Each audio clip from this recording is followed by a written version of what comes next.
예, 안녕하십니까. 소개받은 김윤입니다. 토론을 슬라이드로 준비해서 좀 처음 하게 된 것 같습니다. 예.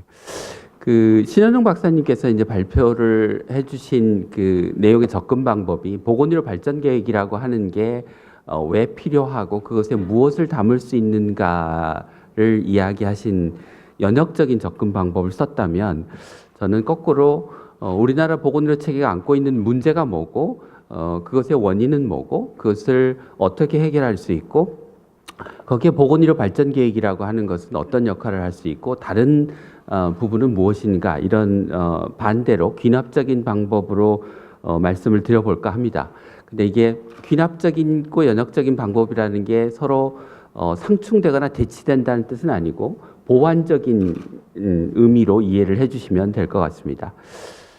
잘 아시는 것처럼 이제 건강은 여러 가지 요인에 의해서 결정이 되는데, 보시는 것처럼 의료 서비스, 생물학적 요인, 생활 습관, 환경, 이런 크게 네 가지 요인에 의해서 결정이 됩니다. 그런데 놀랍게도 우리가 대부분의 돈을 쓰고 있는 의료 서비스는 건강의 수준을 결정하는데 10%밖에 영향을 미치지 않습니다. 우리는 전체 의료비의 93%를 의료 서비스에 쓰는데, 사실은 의료 서비스는 건강 수준을 결정하는데 10%밖에 영향을 안 미치고, 생물학적 요인이야 타고난 것이니 어쩔 수 없다고 하더라도 생활 습관이 40%, 환경이 20%의 영향을 미치는데, 생활 습관에 의료비로 쓰는 돈은 예방 서비스에 우리가 3.8조, 전체 한 3.6%만 쓰고 있고, 환경은 보건의료 분야의 범위의 바깥에 있기 때문에 사실 돈을 얼마나 쓰는지도 잘 모르고 있는 상황입니다. 의료가 10%라고 하는 게 그냥 제가 지어낸 말이 아니라는 점을 보여드리기 위해서 두 개의 슬라이드를 추가했습니다. 건강이 의료 서비스가 아니고 생활 습관과 환경에 의해서 대부분 결정되기 때문에 WHO는 건강 수준을 높이기 위해서 이런 정책을 하라고 권고를 하고 있습니다. 그러니까 주로 흡연, 음주, 영양과 운동, 그다음 심뇌혈관 질환, 암에서 이런 그 정책을 하면 건강 수준을 우리가 올릴 수 있다라고 얘기를 하고 있습니다.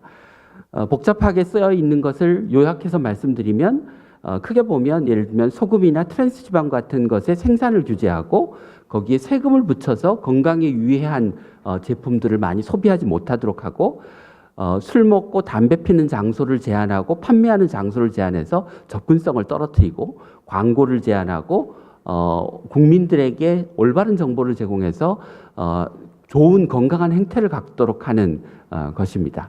근데 보시는 것처럼 이런 술이 됐든지 담배가 됐든지 운동이나 됐든지 영양이 됐든지 간에 이와 같은 정책들은 여러 부처에 걸쳐 있습니다. 예를 들면 소금의 함량과 트랜스 지방의 규제를 하려면 농수산부, 식약처, 산자부, 기재부가 아마 연관이 됐을 거고요. 세금도 기재부, 농수산부, 지자체들이 다 관련이 돼 있습니다. 그러니까 건강에 영향을 미치는 대부분의 결정 요인은 사실은 보건복지부의 영역의 바깥에 있는 것들이 대단히 많다는 뜻이 되겠습니다.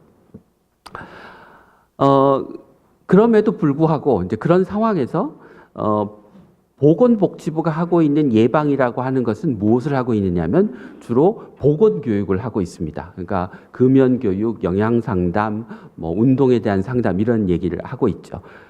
보시는 이 피라미드를 헬스 임팩트 피라미드, 그러니까 건강 영향의 피라미드라고 이야기를 하는데, 건강 영향의 피라미드의 아래쪽에 있는 것은 돈이 적게 드는 반면에 영향력이 큰 것들이고, 위에 올라가 있는 것은 돈이 많이 들지만 영향력이 적은 것들입니다. 저 피라미드의 꼭대기에 있는 게 뭐냐면 보건교육입니다. 이게 무슨 얘기냐면 우리나라 보건복지부가 하고 있는 예방사업은 영향력이 가장 적고 돈이 가장 많이 드는 일을 하고 있다는 거죠. 왜일까요? 왜냐하면 임팩트가 큰 규제적인 측면에서의 생산 제한, 장소 제한, 세금과 관련된 정책들은 보건복지부의 영역의 바깥에 있기 때문입니다. 그것 말고도 예를 들면 최근에 문제가 됐던 가습기 살균제의 문제랄지 미세먼지, 교통사고, 자살, 모든 이런 건강 문제들이 사실은 보건복지부가 전적으로 문제를 해결할 수 있는 게 아니고 다른 여러 부처들의 영향력이 협조가 필요한 상황입니다. 보건의료 내에서도 예를 들면 국립대학병원이 권역에 있어서 의료 전달 체계의 허브 역할을 하고 지방 중소병원과 의원들과 협력 체계를 구축하는 게 국립대학병원의 역할이라고 하면 그런 역할이 국립대병원에 부여되어 있어야 하는데 교육부는 그런 관점이 아니라 수련병원으로서 국립대학병원을 바라보고 있을 따름입니다. 지방의료원도 마찬가지고요.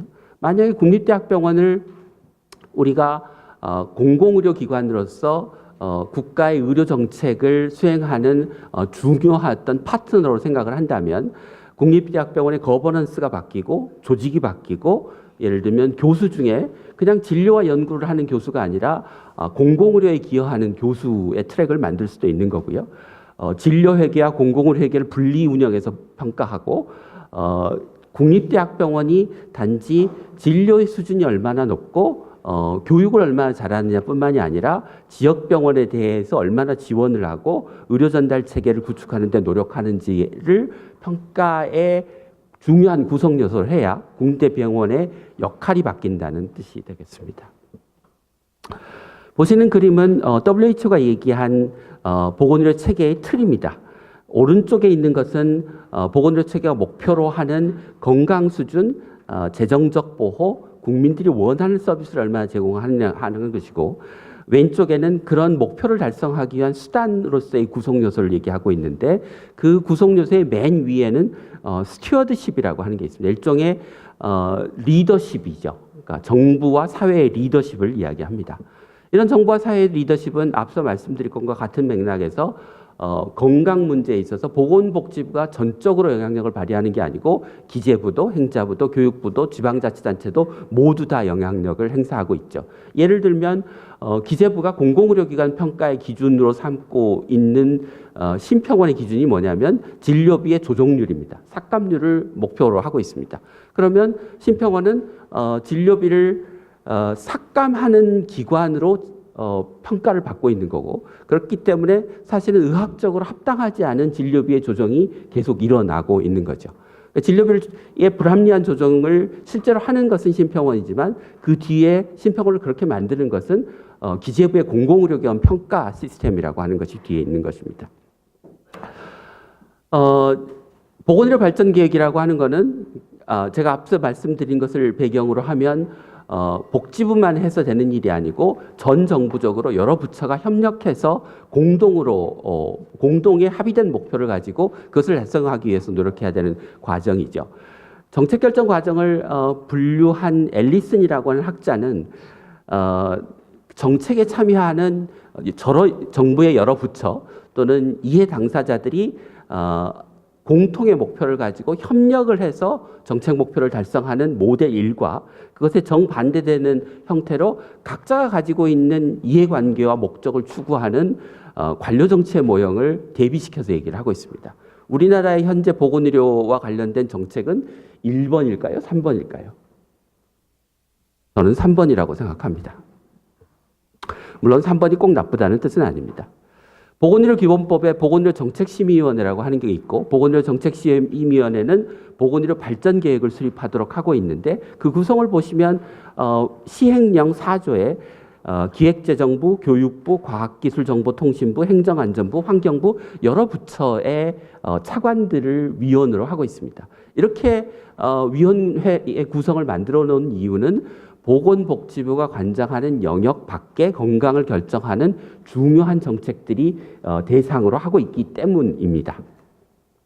그래서 보건의료 발전 계획이라고 하는 것은 앞에 이제 신영능 박사님께서 말씀하신 여러 가지 미래의 지향적인 가치와 시스템을 도입하는 것도 중요하지만 이제까지 보건복지부 중심으로 이루어져 왔던 건강과 관련된 정책을 정부의 전 부처가 협력해서 예방 중심의 체계로 재편하고 협력적인 거버넌스의 확보를 통해서 국립대병원을 포함한 보건의료와 관련된 중요한 정책 수단, 정책적 주체들을 보건의료 발전 계획의 틀 안에 담는 것이 저는 중요하다고 생각합니다. 이제까지의 많은 정책 결정, 건강과 관련된 정책 결정들이 저는 민주적 절차에 의해서 투명하게 이루어져 왔다고 생각하지 않습니다. 물론 동의하지 않으시는 분들도 있겠지만 정부 부처 간에도 힘의 관계가 있고 힘센 부처가 힘 약한 부처를 몰아세워서 일방적으로 밀실에서 이루어지는 의사결정들이 많고 그런 결정은 그 부처의 이해관계를 관철하는 데는 유리할지는 몰라도 국가 전체적인 목표를 달성하는 데 있어서의 거시적인 효율성을 떨어뜨린다고 생각합니다.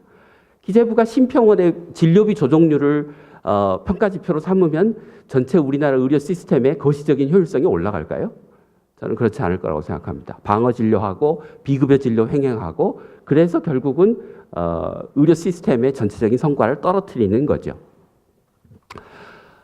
현재 상황을 극복할 수 있는 방법 중에 하나는 저는 국회가 민주적인 절차에 바탕을 두고 미래 의료 체계에 대한 합의된 목표를 도출하고 그것을 바탕으로 여러 부처의 이해관계와 여러 이해 당사자의 이해관계를 조정해내는 일을 하는 방법이 대안이 아닐까 생각을 합니다. 그래서 보건의료 기본법에 보면 보건의료 발전계획과 관련해서 국회가 개입할 수 있는 여지들이 있긴 하지만 그보다 훨씬 더 강력하게 계획을 승인하고 그 결과를 보고받고 평가 결과와 예산의 배정을 연계하는 등의 국회의 권한을 보건의료 발전계획에 있어서 더 강화해야 하는 것이 우리나라 전체 보건의료 체계를 미래지향적으로 발전시키는 중요한 수단이라고 생각합니다. 이상입니다.